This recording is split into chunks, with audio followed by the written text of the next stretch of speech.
কি সুন্দর তেলাওয়াত। বিশ্বনবীর তেলাওয়াত ছিল টেনে টেনে পড়তেন, প্রতিটা আয়াত শেষ করে আবার নতুন আয়াত ধরতেন, ঠিক কি না?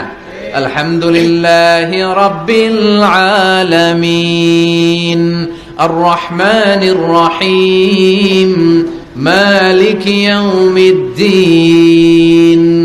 ইয়্যাকা না'বুদু ওয়া ইয়্যাকা নাস্তাঈন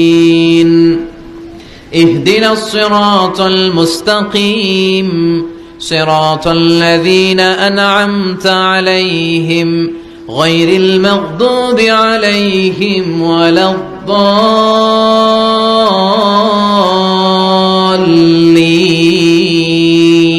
পড়েন আমিন।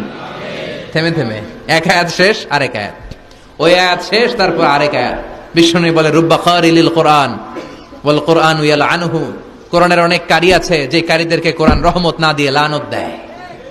এরকম আছে না নাই? বিশ্বনবী প্রতি আয়াতের পরে থামতেন, কি সুন্দর টেনে টেনে পড়তেন। আর আমাদের তারাবির নামাজে কি অবস্থা? জাপানের বুলেট ট্রেনও ফেল হাফেজ সাহেবের কাছে, আছে না নাই? হাফেজ সাহেবরা খবরদার, এভাবে কোরআন পড়বেন না। এভাবে কোরআন তেলাওয়াত করলে রহমত না পেয়ে আপনার কপালে লানত জুটবে। চিল্লায় বলেন ঠিক কি না? এজন্য 2 নাম্বার প্রশিক্ষণ রব্বুল আলামিন বিশ্বনবীকে দিলেন আর বললেন ওয়ারাত্তিলিল কুরআনা তারতিলা। ও নবী, রাত্রিবেলায় তাহাজ্জুদের নামাজে ধীরস্থির ভাবে কোরআন তেলাওয়াত করেন। এরপর আল্লাহ বললেন ইন্না সানুলকি আলাইকা কওলান সাকিলা। ও নবী, অচিরেই ভারী একটা কথা, ভারী একটা বাণী, অনেক ওজনওয়ালা কোরআন আমি আপনার উপরে নাজিল করে দেব।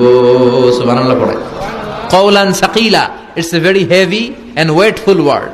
কোরআনের এই কথাগুলোর একটা আলাদা ওজন আছে না নাই? বিশ্বাস হয় না সন্দেহ লাগে?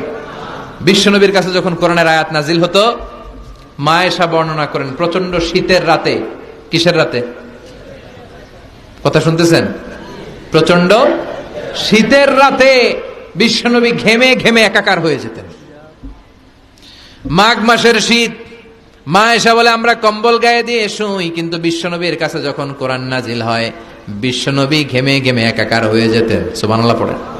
বিশ্বনবী যখন ওটের উপর বসা অবস্থায় কোরআনের আয়াত নাজিল হতো, ওটের বুকটা জমিনে লেগে যেত।